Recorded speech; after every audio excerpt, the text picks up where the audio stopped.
Welcome to part 6 of History of Tokusatsu.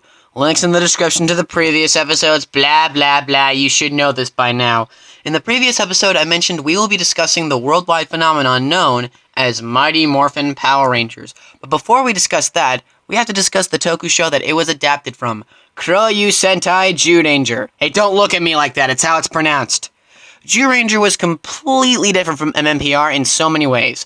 When the evil witch named Bandora wakes up after 700 million years of being banished on a mysterious planet, the wizard who imprisoned her, named Barza, frees 5 ancient warriors from suspended animation. By the way, they were frozen in suspended animation because they were the warriors that defeated Bandora.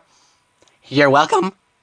And the warriors who use their special ability to transform into the Zyurangers, how they got their powers is never explained, to fight off Bandora and all their menacing monsters.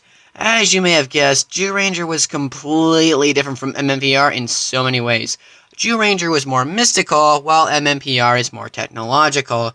Alright, so where exactly does MMPR come into play? The scenes from Zyuranger that featured the Japanese actors are replaced with scenes featuring English-speaking ones, and the costumed fight scenes are dubbed over by the American actors. With this formula, it avoids the awkwardness of dubbing the Sentai, and before you could say, it's Morphin time, Power Rangers was a hit and became an icon of the 90s. Eventually, somewhere down the road, production ran out of Sentai footage to use.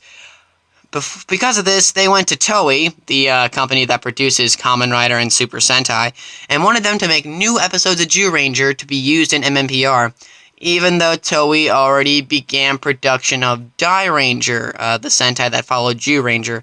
The footage was dubbed Zyu2 by fans. Then, eventually, somewhere down the road, they ran out of Zyu2 footage, yeah! What did they do next?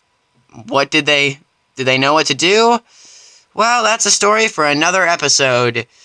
While Power Rangers was being a big success, this curved the way for many other American adaptations of Tokusatsu.